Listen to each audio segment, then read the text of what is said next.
So this is what I typed in today. Just went to get my coffee, and I was just thinking to myself, and this came across my mind, that children sometimes throughout their young lives, whether they reach out, whether they're a 2-year-old or adolescents, and babies saying no, no, no, no, no. You say and then we say they're so hard-headed. They don't want to listen. And I thought about that, and it made me smile, because thinking about adults as well, right? And even as children, when we see our children go through that, instead of saying they have their own mind and, learning how to approach them and deal with them in that manner, it's like, for me, I can only speak for myself. And my experience is that, no, I don't want you to I want you to do things the way mommy tell you to do it, or the way daddy tell you to do it. And then they still reject, and it may not be right out in front of you.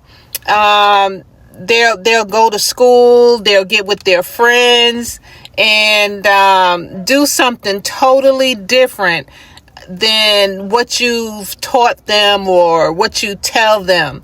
And how you teach them, or trying to explain to them how to be. And then I thought about adulthood, where we now know that we cannot control people, but we couldn't even control our children as kids up to a certain extent, and whether we beat them, whether we put them in timeout, whether we yell at them, whether we fuss at them, whether we curse at them, they still, a child, have their own mind. And so as an adult, you can't do that to people and control them. I mean, some do, or even try to manipulate them, unless the mind is in a form that can be easily manipulated, because they just give up and be like, here, take my mind, here, you can have it. They don't worry about focusing on how they can think in a deeper manner. They just take what everybody else say. But we can't control adults nowadays the way we did young children, by fussing at them, cussing at them, yelling at them. Or it's like we have to come up with ways to communicate and actually listen to each other. Only those that are willing to do that is the only ones that will have beautiful relationships. They'll disagree, but they are agreeable to listen to you. You agreeable to listen to them without all the hoopla. So something like that I typed into my voice recorder, and I want to see what came up out of it, and I'll share that in a minute. Okay, here we go. Let me look first and see where they're getting some of their stuff from. One is Perspectives Atlanta. Another one is there's a blog post, Rachel Blockberg something. Access Psych is another one. Help Guide. The Line. Those are some of the Americans or American SPCC. Never heard of these. Hyper West. Positive Discipline. These are some of the blog posts they're getting the information from. But it says, you're putting beautiful language to a deep truth, from toddlerhood to adulthood.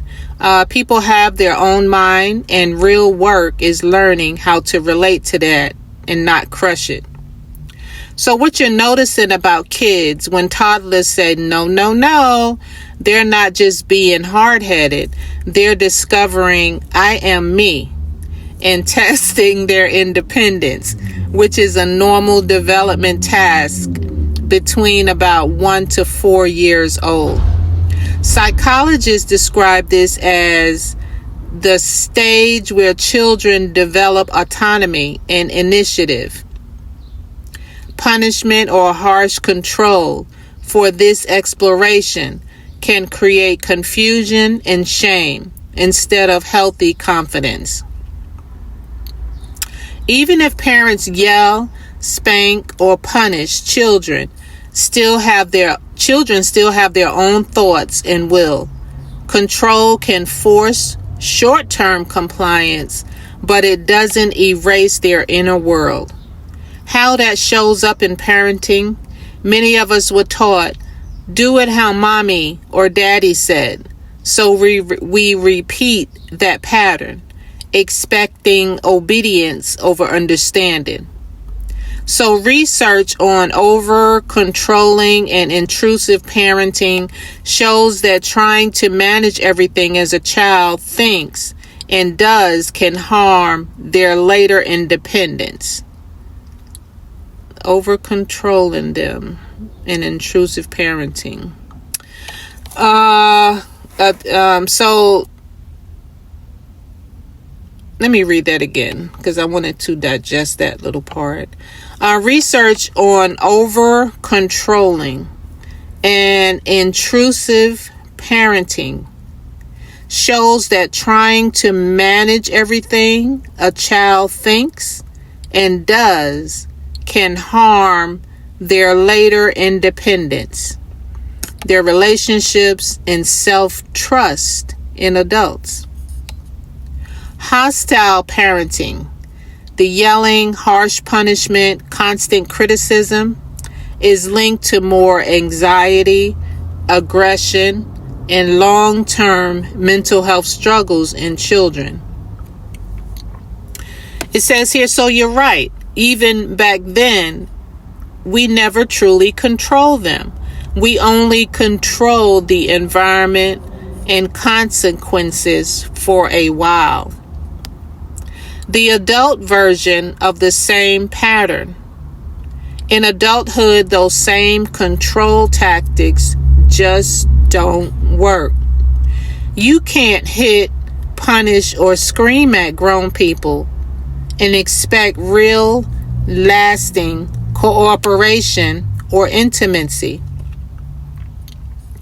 Healthy adult communication is built on honesty, listening, and treating the other person as a full human being, especially when things get hard. Effective communication skills include active listening, asking clarifying questions, and expressing yourself clearly without blame, which helps both people feel heard and respected. So you named something powerful. The only adults who can really be controlled are often those who have stopped trusting their own thinking and just absorb what others say. What beautiful adult relationships actually require. Respectful relationships grow where there is active listening and curiosity instead of assumption. Assertive expression of needs, clear honesty, not aggressive, with respect for the other person's boundaries. A mindset of basic respect and goodwill towards the person you're talking to. When people feel truly heard, they are more likely to listen in return. And this here is what makes conversations safer and more open. So, in other words, the same independence that showed up as no, no, no in a 2-year-old becomes the adult's right to think, feel, and choose. And the only way to stay connected to people like that is through mutual respect and real listening, not control. That's why when they're committed to misunderstanding you, the conversation is shut down. Shut it down, shut it down.